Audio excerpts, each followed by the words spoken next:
Episode 2 Everything Changes at the Inn. هەموو شتێک ئەگۆڕێت لە مەیخانەکەدا. The sea chest سندوقی دەریاکە. I told my mother everything. Told وتمان هەر وشێک OLD تیا بوو ئەو دەنگی ئەو دروست دەکە. I told ئەو. I told my mother everything. هەموو شتێکم بەدایکم وت. We were very frightened. ئێمە لەوێ زۆر ترسا بووین یا ترساین. We were very frightened. ئەوە past simple and didn't know نەمانەزانی what to do چی بکەین. didn't know ئەوش past simple. If I want to see Dr. Livesey ئەگەر من بڕۆشتمایە بۆ بینینی دکتۆر لڤیسی as the captain had told me کە بە منی وتبوو to do کە بیکەم بچم I would have to leave my mother alone. ئەبوو دایکم بەتەنیا بەجێ بێشتایە. leave یعنی بەجێم بێشتایە. my mother دایکم alone بەتەنیا. and her safety سلامتی ئەو هێ دەنگی ئێ درێژ safety دەنگی ئەی safety سلامتی ناونە ئەوشێ تی وای پێوەیە هەر وشێک تی وای پێوە بەعام ناونە بەعام and her safety was my priority سلامتی ئەو کاری ئەولەویەتی من بوو کاری لە پێشینەی priority یعنی کاری لە پێشینەی on the other hand واتە لە لایەشی ترەوە لە دەستێکی ترەوە it also seemed too dangerous وا دیار بوو also هەروەها seemed واتە وا دیار بوو too dangerous یعنی ترسناک بوو too زۆر for us بۆ ئێمە to stay at the inn کە بمێنینەوە لەو مەیخانەیە بۆ ئێمە ترسناک بوو at last لە کۆتاییە we decided ئێمە بڕیارماندا ئەوش past simple what we ought to do واتە پێویست بوو چی بکەین بڕیارێوماندا کە پێویستە چی بکەین ought نەڵێ out first یەکەم جار we needed ئێمە پێویست بوو past simple دیسان to go کە بڕۆین to go to the nearest village بۆ نزیکترین دادێ village AGE بە زۆری ئەیەکی دەنگی ئی کورد دروست دەکات village to get help کە لەوێ یارمەتی بەدەست بێنین then پاشان we would come back ئێمە دەبوو بگەڕاینایەوە to open نەڵێ open open کە بیکەینەوە the chest سندوقەکە and take the money وەروە پارەکەش بەرین کام پارێ the captain owed us کە کاپتن قەرزاری ئێمە بوو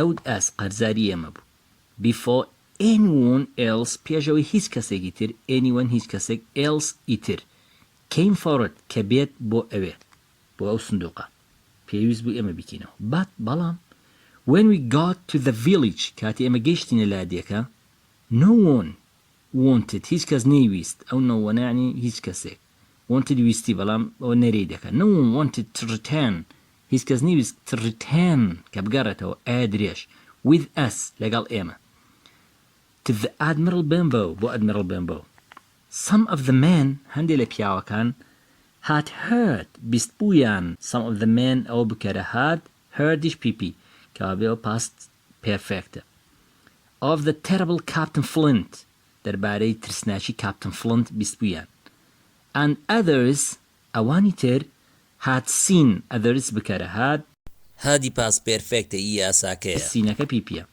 کابێ past perfect others had seen ئەوانی تر بینی بوویان strange men پیاوانی نامۆ on the road لەسەر ڕێگاکە that day ئەو ڕۆژە as well as a ship هەروەها کەشتێکیان بینی بوو in a nearby bay nearby لەو نزیک bay یعنی کەنداو یەکەمیان nearby دومیان bay کەنداو they were all too frightened خەڵکی هەرم ترسا بوون to leave their houses کە خانۆکانیان بەجێ بێڵن we decided ئێمە بڕیارماندا to go back کە بگەڕینەوە to the inn یعنی بۆ مەیخانەکە alone بەتەنیا to carry یعنی بەجێهێنان to carry out بۆ بەجێهێنانی our plan واتە پلانەکەمان one man پیاوێک gave me a gun دەمانچەیەکی پێدام چەکێک دەمانچەیەکی پێدام in case لە ئەگەری we were attacked کە هێرشمان بکرێت سەرێ in case یعنی if we were attacked لە حاڵەتێک کە هێرشمان بکرێت سەر بۆیە لامان بێ أنا بۆی said وهروها کوڕێکیش وتی he'd ride to the doctor's house أو ride يعني سواربوون بۆ ئەسب دەڕوات سوار دەبێت بە ئەسپێک to the doctor's house بۆ ماڵی دکتۆر to get help بۆ یارمەتی بەدەست بێنێ. when we arrived back کاتێک ئێمە گەڕاینەوە at the inn لە مەیخانەکە nothing had changed هیچ تێ نەگۆڕا بوو. nothing بکەرە had یاسای پاس changed پێرفێکتە پیپەکەیە کەوا بێت past perfect. we locked the door ئێمە دەرگامان داخست جا ئەگەر سەرنج دەیوێن پاس دوو ڕستەی بێکەوە بەستوێتەوە when we arrived back at the inn nothing had changed ئەو وێنە پاس سمپڵ ڕستەکەی تریش پاس پێرفێکت ئەویش ئەسڵی وێن دەبێت بەو شێوەیە بێ بەڵام یاسای تریشی هەیە. we locked ئێمە دامان خست the door دەرگاکە lit واتە دامان گیرساند ئەوە پاس ئاگاتان لێبێ a candle یعنی مۆمێک and holding each other's hands وەروها دەستی یەکترمان کرد each other یەک بۆ ئەوی تر دەستی یەکترمان کرد. we walked ئەیەکە درێژکەوە ئێڵی بەدووە داهاتووە ئێڵەکەش تەرکە walked هەنگاومانە into the room بۆ ژوورەکە وێ کە لەوێ the captain lay کەوتبوو ڕاکشا بوو. I went down on my knees واتە من چوومە سەر چۆکان چوومە سەر ئەژنۆکانم on the floor ئەوی درێژ واتە لەسەر عەرزەکە سەخفی بەسەرەوەی floor نییە the dead man's hand لە نزیک دەستی پیاوە مردووەکە dead یعنی مردوو man's پیاو man's hand and دەستی پیاوەکە چی هەبوو was a small round black piece of paper واتە پارچە وەرەقەیەکی بچووکی ڕەشی لولکراو small بچووکە round لولکراوە black ڕەشە piece پارچەیە of paper وەرەقەیە. the black spot کەویش black spot بوو. I picked it up هەڵم گرتەوە. written on one side نووسرا بوو لەلایەکەوە چی نووسرا بوو where the word is ئەو وشانە نووسرا بوو you have till 10 tonight واتە تۆ تاکو سعات دەی ئەم شەو کاتت هەیە.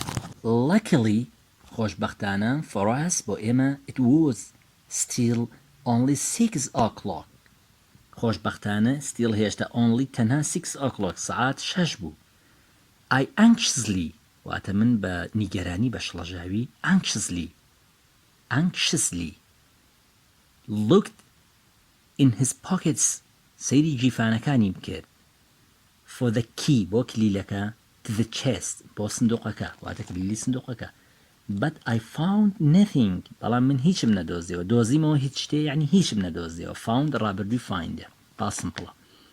then پاشان finally لە کۆتاییە I saw it درێژێکەوە ئەو درێژ I saw it من بینیم ڕابردووی سیە on a piece of string واتە بە پارچێک of string کە بە دەزوویەکەوە بوو around his neck بە دەوری ملیدا around his neck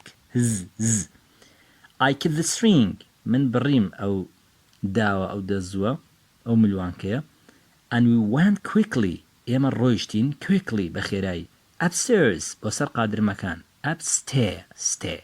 upstairs to find the chest بۆ بینینەوەی سندوقەکە. it was old ئەو سندوقە کۆن بوو بۆ پاس سمپڵە and well used زۆر بەکار هات بوو like any other sailor's chest وەکو هەر سندوقێکی تری دەریاوانی and it had the letter B burned on it وەروها پیتی B burn on يعني لێ هەڵکۆڵ درابوو burn on it لێ هەڵکۆڵ درابوو بریندار کرابوو مەبەستی لێرەدا سووتێندابوو مەبەستی پێ هەڵکۆڵینە. give me the key said my mother دایکم وتی کلیلەکەم بدەرێ and although the log was difficult هەرچەندە سندوقەکە difficult واتە قورس بوو to open بۆ کردنەوە. she turned it دایکم بایدا کلیلەکەی تیا باداوە دیارە and opened the lid سەرقاپەکەی کردەوە. in a moment لە ساتێکدا نەڵێ moment at the top لەسەری سەرەوە there was a carefully folded suit واتە قاتێک کە بە وریاییەوە قەت کرابوو carefully بە وریاییەوە folded نەڵێ folded folded suit يعني قات. There were too many things to count. زۆرشتی تر هەبوو کە لە ژماردن نەدەهاتن. 2. Some pistols. هەندێک دەمانچە.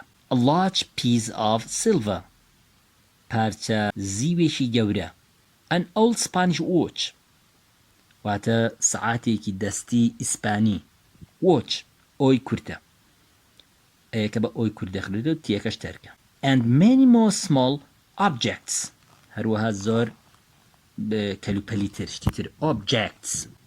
At the very bottom of the chest لە ژێرەوەی سندوقەکە bottom ئۆ دوای ئۆی دووەمیان شوێ bottom of the chest لەڵی کەوتبوو دانرابوو a pocket پاکەتێک covered کە داپۆشرابوو in cloth واتە بە پەڕۆ cloth ئۆی کورتە and a heavy bag هەروەها جامتایەکی قورس that held gold coins کەوا لە خۆی گرتبوو پارەی وردەی ئاڵتونی. Let's take what he owed us. بە ئەوە بەرین کە ئەوەندەی ئەو قەرزارمانە. Said my mother. دایکم وت. And not a penny more. واتە فلسێک زیاتر نا. And she began دەستی کرد to count بە ژماردن count out of the coins. واتە دەستی بە ژماردنی پارە وردەکە کرد.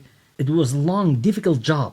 واتە ئیشیشی دوور و درێژ و زەحمەت بوو long درێژە difficult واتە قورس job ئیشە ناونە کابێ و دوو ئەجێکتوێ هەدوتە پێشەوە because یا دەڵێ because هەردووشی دەبێ because ئەگەر لەبێ ئۆی کورتە because ئەویان زیاتر بەکاردێ because the coins were all of the different countries and sizes لەبەر ئەوەی کەوا پارە وردەکان هەر هەمویان all of different countries چەند وڵاتێکی جیاواز بوون different ئەگاتەن لەبێ ئیەکە ناخوێندێتەوە ئی دووەم بەڵام لە هەمان کاتدا دەنووسرێت countries یعنی وڵات and sizes قەبارەشان جیاواز بووی وڵاتی جیاواز و قەباری جیاواز. When we had counted out about half of our money کاتێک کە ئێمە گەیشتینە ژماردنی نیوەی پارەکانمان وێن سەرنجی ئەم ڕستەیە بدەن past perfecti بەدووە داهاتوە. When you had counted ژماردمان about بە نزیکەی half نیوەی of our money واتە پارەکەمان کە قەرزارمان بوو I suddenly من لەپڕ heard گوێبیستی the tapping of the blind man's stick on the road گوێم لە تەپەتەبی داردەستەکەی یا گۆچانەکەی پیاوە نابیناکە بوو on the road لەسەر شەقامەکە ئەم دوایی وێن لێرەدا پاس پرفێکتی بەدواداتەوە ڕستەکەی تر پاس سمپڵە یعنی بە پێچوانی یاسای یەکەمەوەیە وێن چوار یاسای هەیە یانەوەتە بە زۆری وایە پاس سمپڵ پاس پرفێکتی بەدوادادێ یانەوەتە دوو پاس سمپڵی بەدوادادێ یانەوەتە پاس سمپڵێک و پاس کۆنتینوۆزێکی بەدوادادێ یاخودەوەیە وەک ئەمەیان پاس پرفێکتێک و پاس سمپڵێکی بەدوادادێ. I suddenly من لەپڕ heard گوێبیستی the tapping تەپەتەبی of the blind man's stick گوێبیستی داردەستی پیاوە نابیناکە بووم on the road لەسەر شەقامەکە. We sat ئێمە دانیشتین holding گرتمان our breath واتە هەناسەمان breath ئێ کورتە.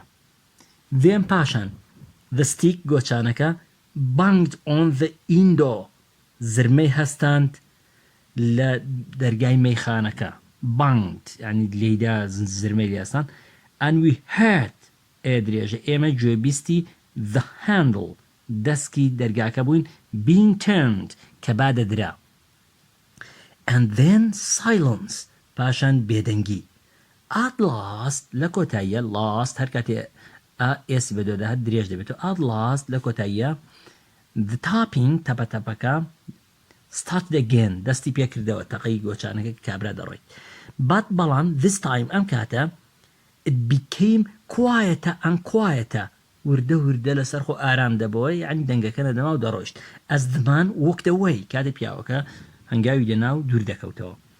not long after that هێندەی پێنەچوو دوای ئەوە we heard ئێمە گوێبیستی ئەو whistle فیکەیەک بوون ئەیچەکە تەرکە تیەکە تەرکە یەکەی کۆتایی تەرکە لە وشەی whistle فیکە below لێدا far up on the hill لە دوورەوە لەسەر گردەکەەوە لێداکەوە بێ فیکە یەکەم جار بزانە لەکوێ هاتووە. that was enough for us ئەوە بەس بوو بۆ ئێمە. I haven't counted enough to pay his bill واتە من بە تەواوەتی نەمژماردووە. ئەوە ڕستێکی present perfectە لە have و has pp بەدواوە counted ppەکەیە. enough پارەی تەواو to pay his bill کە حەقی قەرزی وەسڵەکانی بداتەوە ینی بای ئەوم پارە هەڵ نەگرتووە. but I'll take what I have بەڵام من ئەوەندە ئەبەم کە ئێستا لامە و بەدەستمەوەیە. my mother said دایکم وای وت jumping to her feet بازیدا بۆ سەر پێیەکان یعنی هەستایە پێ and I'll take this واتە من ئەمە ئەبەم instead of the rest of the money لە بری پاژماوەی پارەکە ئەوەی کە لە سەرەتی. I said من وام وت picking up the pocket واتە هەڵم گرت ئەو پاکەتەی covered in cloth کە داپۆشرا بوو بە پارچە پەڕۆیەک. we went ئێمە ڕۆیشتین as quickly as we could down the dark stairs واتە ئەوەندەی توانیمان بە خێرایی بۆ خوارەوە بە قادرمە تاریکەکاندا. dark stairs stair قادرمەیە dark تاریکە and out وە بۆ دەرەوە onto the road بۆ سەر road شەقامەکە جادەکە. we were on our way واتەوە ئێمە لەسەر ڕێگای خۆمان بووین our way back to the village لە گەڕانەوەمان بۆ village لادێکە. when we heard کاتی ئێمە گوێبیستی the sound of someone کەسێک بووین running first in the distance گوێبیستی کەسێک بووین کە ڕایە کرد یەکەم جار in the distance واتە لە دوورەوە and then getting nearer پاشان هات نزیگە بۆەوە. you must take the money and run on تۆ پێویستە پارەکە بەری و ڕاکەیت. I feel من واز دەکەم I'm going to faint من خەریکە ئەبورێمەوە. my mother said دایکم وای وت and then پاشان she fell on my shoulder ئەو کەوت بەسەر شانمدا.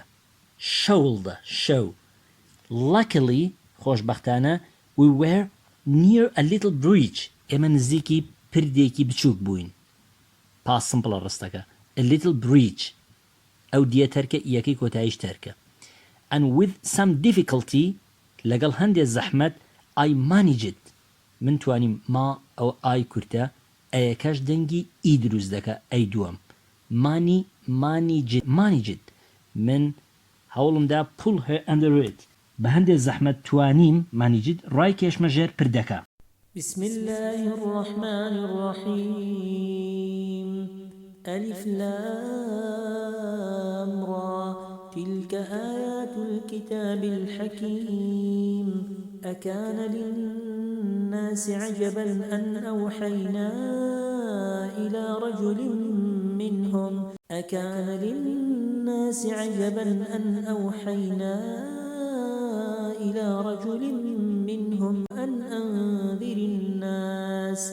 أن أنذر الناس وبشر الذين آمنوا أن لهم قدم صدق عند ربهم قال الكافرون إن هذا لساحر مبين.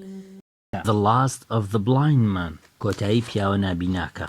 moments later چەند ساتێ دواتر 7 or 8 men came running حەودیان هەشت پیاو ئەهاتن بەڕاکردن towards ئۆ یەکە شوێ و یەکەش دەنگی ئۆ درێژە و ئاڕەکە تەرکە towards بەرەو the inn بەرەو مەیخانەکە. in front لە پێشەوە there were 3 men سێ پیاو هەبوو holding hands دەستی یەکتریان گرت بوو holding.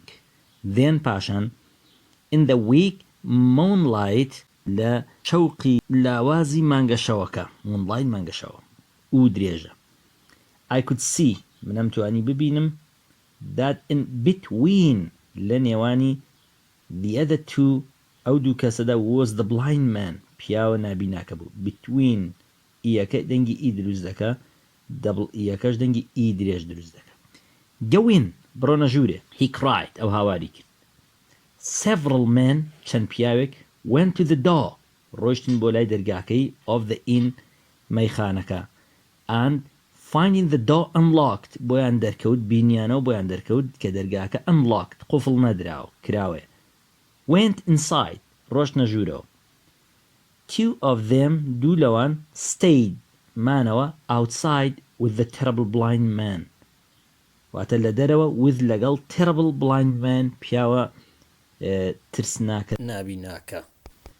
there was a moment's silence چەند ساتێکی بێدەنگی هەبوو then پاشان a cry of surprise هاواری سەرسوڕمان هات and a voice دەنگێک shouting هاواری کرد shouting شێڕاندن هاوارکردن from the house لە خانووەکەوە Bill's dead Bill مردووە the blind man saw پیاوە نابیناکە جنێویدا look in his pockets جیفانەکانی بگەڕێن then پاشان find the chest سندوقەکە ببیننەوە he cried ئەو هاواری کرد a little while later کەمێک دواتر one of the upstairs windows یەکێک لە پەنجەرەکانی قادرمەی سەرەوە was thrown open کرایەوە thrown یعنی هەڵدرا open کرایەوە مەبەستی کرایەوە بەیەکەوە and someone shouted out کەسێک هاواری کرد to the blind man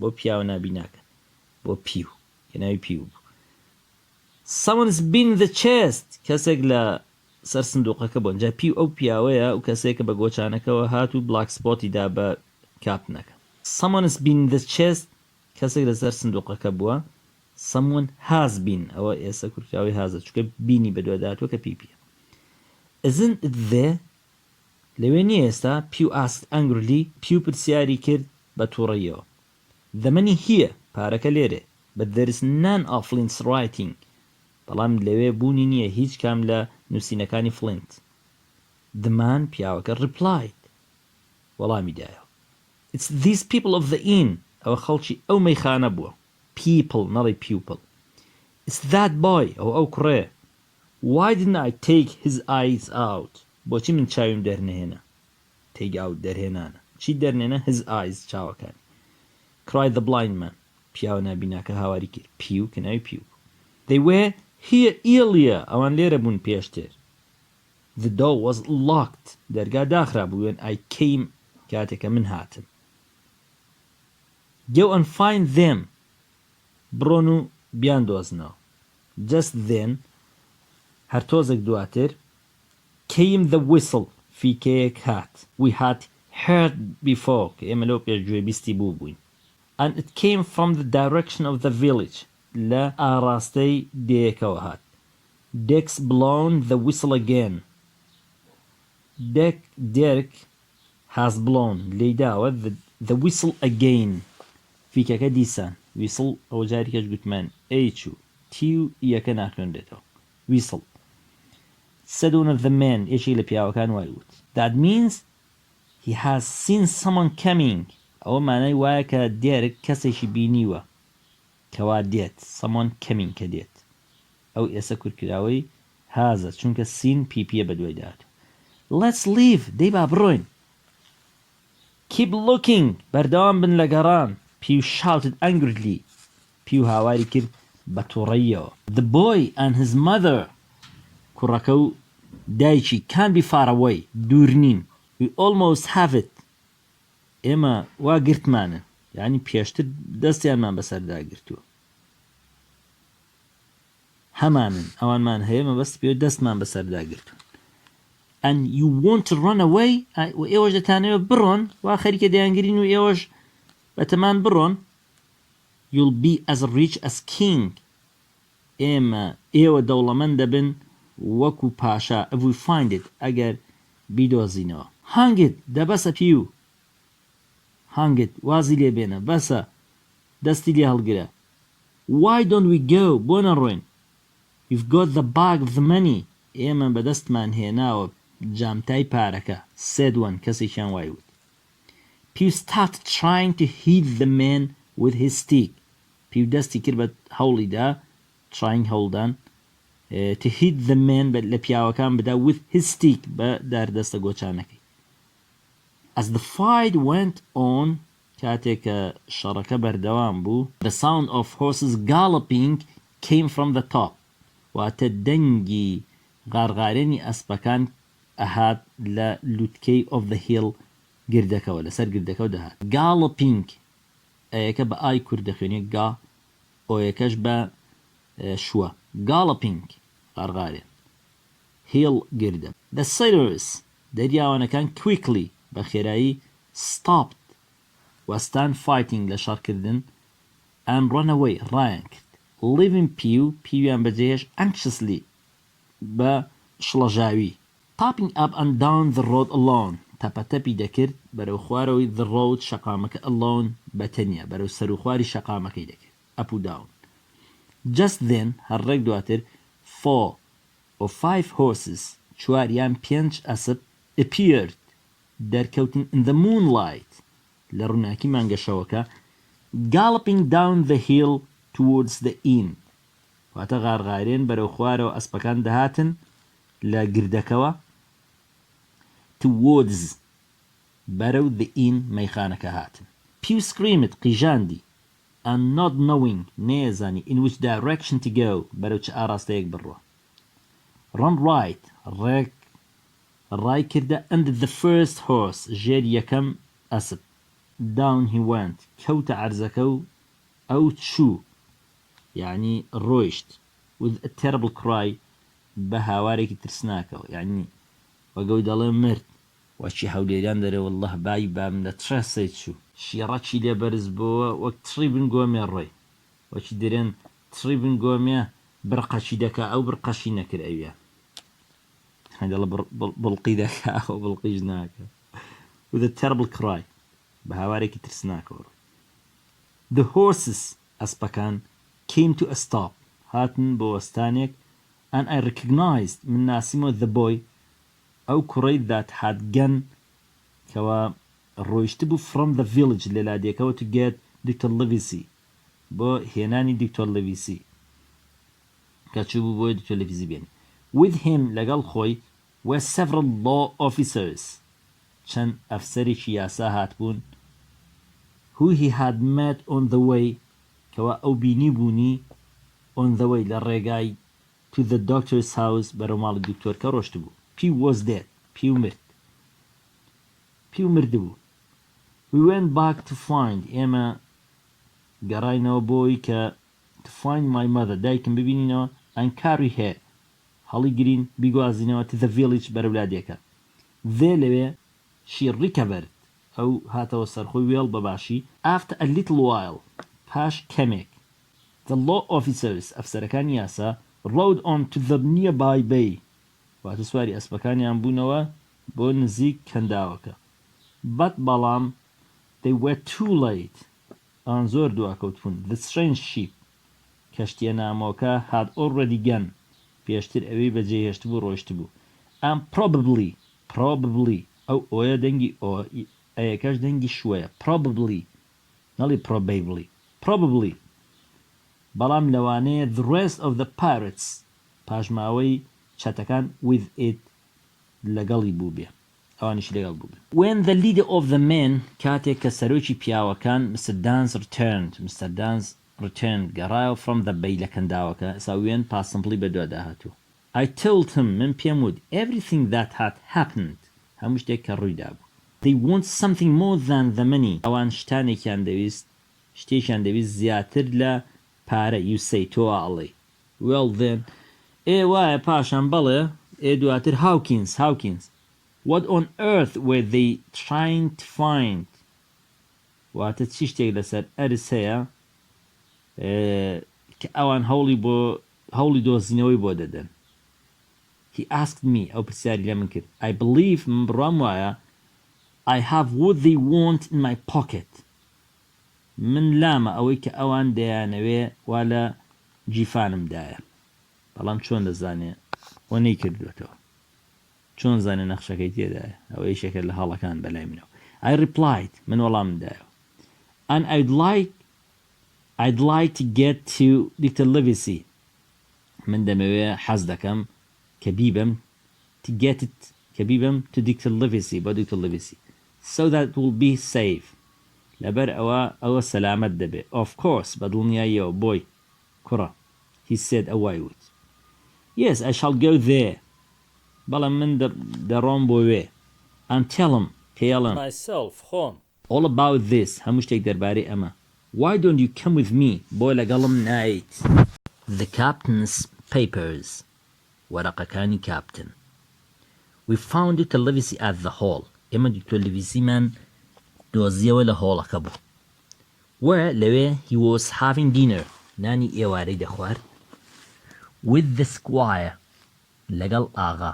A servant خزمەتکارێک servant. Led us پێشڕەوی ئێمەی کرد. lead سەرکردایەتی دەکات. leadە سەرکردە. led ڕابردووی leadە. led us سەرکردایەتی کردین مەبەستی پێشڕەوی کردین through the great house بەناو خانوە گەورەکەدا to the library بەرەو کتێبخانەکە. وایە کە لەوێ both men هەردوو پیاوەکە were smoking their pipes واتە جگەرەیان دەشێشە بەدار جگەرە. pipe سەبیلی جگەرەیە. next to the fire لە تەنیشت ئاگرەکە. the squire was tall ئاغاکە کەسێکی درێژی strong بەهێز مان پیاوێکی بەهێز بوو. with eyebrows کە برۆیەکانیشی that were very black کە زۆر ڕەش بوون and moved a lot دەیجوڵاند زۆر when he spoke کاتێک قسەیە کرد. come in Mr. Dance وەرە ژوورە Mr. Dance he said in a loud voice بە دەنگێکی هێواژوای وت. good evening ئێوارەتان باش. evening ئەو ئیەی سەرەتە دەنگی ئی درێژ دروست دەکات ئی دووەم تەرکە هۆناڵە evening. evening said the doctor دکتۆر وای وت. what brings you both here today چ شتێک ئێوەی هێناوەتە ئێرە بۆ هەردووتان هیە بۆ ئێرە today ئەمڕۆ. Mr. Dance stood up Mr. Danceیش هەستایە پێوەستا and told his story چیرۆکەکەی خۆی ژێڕایەوە. and the two gentlemen واتە دوو پیاوە بەڕێزەکە listened گوێیان گرت with surprise بەسەر سوڕمانەوە and interest ئەو ئیە تەرکە ئی یەکەم ئی دووەمیش بە ئی دەخوێنێتەوە ئی کورت. interest بە خۆشحاڵی و سەر سوڕمانەوە گوێیان گرت. and so Jim لەبەر ئەوە Jim said the doctor دکتۆرەکە وای وت when Mr. Dance had finished کاتێک Mr. Dance لێبەوە لە قسەکانی. you have the thing they wanted تو ئەو شتت لایەکە ئەوان دەیانەویست. here it's sir ها ئەمەتانە گەورم. I said من وتم and gave it to him پێیم دام بەو. he held it ئەویش گرتی for a moment بۆ ساتێک and then پاشان put carefully داینا بەوریایەوە in his pocket لە جیفانی. squire ئاغا he said دکتۆرەکە وای وت. Mr. Dance will go home Mr. Dance دەڕاتەوە ماڵ but بەڵام I think من پێم وایە Hawkins should stay at my house tonight. Hawkins پێویستە بمێنێتەوە لە خانووەکەی من and we should give him dinner ئێمە پێویستە نانی ئێوارەیەکی باشی بدەینێ. ئایا ئەو ماڵی کێیە؟ ئەو هۆڵێکی ئێستا لێن هۆڵەکە ماڵی کێیە و کە دوای دەڵێت جیمیش لە ماڵی ئێمە دەمێنێتەوە کێوە دەڵێ ئەگەر لێ بێ. and so I ate و لەبەرەوە من خواردم خواردم a wonderful dinner نانی ئێوارەیەکی بەتام at the hall لە هۆڵەکە while we talked ئێمە کاتێکە قسەمان دەکرد کەوابێ ئەو ماڵ و هۆڵە بزانێ کێ. I've heard of this man Flint من گوێبیستی ئەو پیاوە بووم Flint said Mr. Trelawney وای وت. the squire کە ناوی ئاغاکەیە چۆن جیم ناویشی هاوکینزە بیل ناویشی تری the captainە ئەم کابراش squire ناوی تریلیوێنیە. he was the most dangerous pirate that ever sailed ترسناکترین pirate چەتەیە that ever sailed کەوا دەریا بە خۆیدا بینی بێ و گەشتی بەناو دەریادا کرد بێ.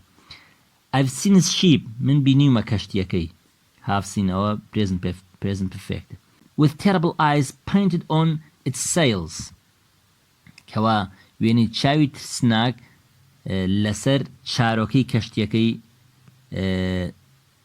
پینتد وێنە کراوە کێشراوە سەیڵ بەمانەی گەشتکردن بە دەریا سەیڵ بەمانای چارۆکەش دێ لێرە ناونە بەت بەڵام did you have money ئەو پارەی هەبوو asked the doctor دکتۆرەکە پرسیاری کرد money cried the squire پارە ئاغاکە هاواری کرد have you heard the story of his treasure ئەرە تۆ نەتبیست heard the story of his treasure شیرۆکی گەنجینەکەی what were those scoundrels looking for if not money واتە ئەو خەڵکە خراپە چەپەڵانە بۆچی دەگەڕێن ئەگەر پارە نەبێ just tell me تەنیا پێم بڵێ replied the doctor دکتۆر وەڵامی دایەوە if I have information نەڵێ information ئەوە شوێ ئەوە ئاڕەکەش تەرکە ئەگەر من زانیاریم هەبێ in my pocket لە جیفانمدا about where Flint buried his treasure دەربارەی ئەوەی کە لەکوێ Flint buried شاردوویەتەوە his treasure گەنجینەکەی بێرد شاردنەوە ناشتن what does that mean ئەوە مانای چییە we should do پێویستە چی بکەین what does it mean ئەوە مانای چییە cried the squire هاواری کرد ئاغا if we have the information you are talking about ئەگەر ئێمە زانیاریمان هەبێ دەربارەی ئەوەی کە تۆ قسەی دەربارە دەکەی you are talking about it means ئەوە مانای وایە that I'll go to Bristol من ئەڕۆم بە Bristol and buy ئەیکڕم a sheep کەشتیەک and you'll find و ئێمە ئەیدۆزینەوە that treasure ئەو گەنجینەیە if we have to spend ئەگەر ئێمە پێویست بێت spend بەسەری بەرین have to ئەگەر چی have to پێویستی بێت spend بەسەری بەرین a year ساڵێک looking forward بۆ گەڕان بە دوایدا very well زۆر باشە said the doctor دکتۆر وتی and put the packet پاکەتەکەی دانا on the table لەسەر مێزەکە in front of him لە بەردەمی now then ئێستا if Jim agrees ئەگەر جیم ڕازی بێ I'll open the packet now یعنی ئێستا then یعنی پاشان بەڵام وەگەوی ئەها لە دەڵێ زۆر چاکە ئێستا if Jim agrees ئەگەر جیم ڕازی بێ I'll open the packet من پاکەتەکە ئەکەمەوە and he started ئەو دەستی کرد open بەکردنەوەی the cloth ئەو پەڕۆیی کە پێوەی بەسرا بوو that covered it کەوا پاکەتەکەی داپۆشی بوو cover هەدەڵە کەڤەری موبایل شتێکدا دەپۆشی inside لەناو were two things دوو شت هەبوو a book کتێبێک and a roll of paper وەرەقەیەکی لول کراو the book was full of names کتێبەکە پڕ بوو لە names لە ناو numbers ولا الرقم and dates لە بەروار لە تاریخ this is Bilbone's account book ئەمە کتێبی حساباتی Bilbone's cried the squire هاواری کرد the names ناوەکان at the ships ئەو کەشتیانن that he sank کە ئەو غەرقی کردوون and the numbers ڕقەمەکانی show the money پیشانی ئەدەن ئاماژە دەکەن بەو مەنی پارەی he took from them کە لیستاندون the doctor دکتۆرەکە carefully بەوریایەوە opened کردیەوە the rolled up paper وەرەقە لول کراوەکە and we saw a map بینیمان نەخشەیەک saw ئەو درێژە a map of an island نەخشەی دوورگەیەک complete کە تەواو کرابوو with latitude and longitude هێڵی درێژی و پانی latitudeەکە هێڵی پانیە longitude هێڵی درێژیە names of hills واتە ناوی گردەکان and bays کەنداوەکان a large hill واتە گردێکی فراوان in the center لە چاقەکەیدا بوو لە ناوەڕاستدا بوو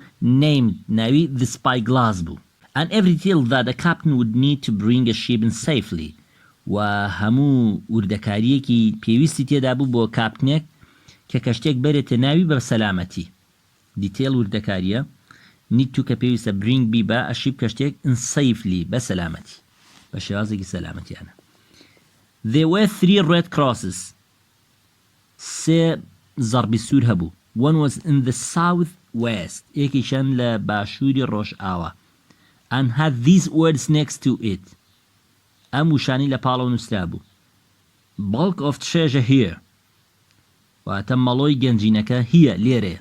The second red cross دووەم زەڕبی سوور showed پیشانیەدا where some silver was buried هەندێک زیو لەوێ نێژراوە سیلڤەر زیوە. And the third was سێم دانە some weapons هەندێک چەک. They were detailed notes تێبینی تەواو and instruction ڕێنمایی تەواو هەبوو on the back of the map لە پشتەوەی نەخشەکە. I did not understand من تێ نەدەگەیشتم the map لە نەخشەکە. But the squire بەڵام ئاغا and Dr. Livesey were very excited. ئاغا و دکتۆر لیڤزی زۆر سەرسام بوون.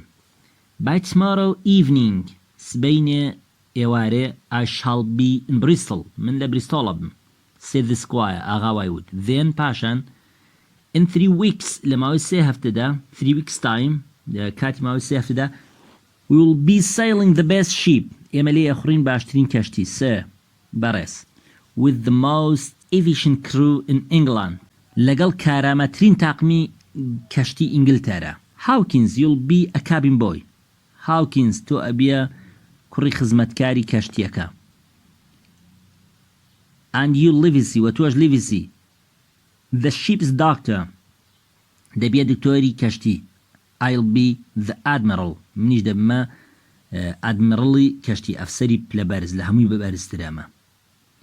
You'll take my men من پیاوەکانم ئەهێنم پیاوەکانم دەبەم Redruth, Joyce and Hunter تیو هەروەها ئەمانە هەرەمووی دەبەم Redruth و Joyce و Hunter. You'll have good winds ئێمە جەوێکی خۆشمان دەبێت. A quick voyage گەشتێکی خێرامان دەبێت. And not difficulty هیچ قورسیەک بە هیچ شێوەیەک نایەتە ڕێمان not difficulty at all هەرگیز in finding the treasure لە بینینەوەی ئەو گەنجینەیەدا. And more money than we can imagine هەروەها پارەیەکی لەوە زیاترمان دەست دەکەوێت کە بیری لێ دەکەینەوە. Imagine کە بیری لێ دەکەینەوە خەیاڵی لێ دەکەینەوە. Trelawney said the doctor دکتۆر وای وت I'll go with you من دێم لەگەڵت. And I think Jim will too پێم وایە جیمیش. But بەڵام there is only one man تەنها یەک پیاو هەیە I'm afraid of کە من لێ ئەترسێم. And who's that ئەو چێ asked the squire وای وت with a troubled look on his face بە ڕەنگێکی بزڕکاوەوە troubled look بینینێکی trouble شێواو on his face لەسەر دموچاوی بوو. You تۆ replied the doctor دکتۆر وەڵامی دایەوە because لەبەرەوەی you can't keep a secret تۆ نهێنی ناپارێزی. We are not the only men ئێمە تەنها پیاوانێک نین who know about this document دەربارەی ئەو دۆکیومنتە دەزانن. Those men ئەو پیاوانی who attacked the inn کە هێرشیان کردە سەر مەیخانەکە tonight ئەم شەو are not far away دوور نین. I'm sure من دڵنیام. And according to Jim و بە پێی ئەوەی کە جیم ئێڵێ بە پێی جیم they want that money ئەوان ئەو پارەیانەوێ. We must be very careful ئێمە پێویستە زۆر وریابین careful until هەتاکو we are on our way تاکو دەگەینە ڕێگای سەر ڕێگای خۆمان.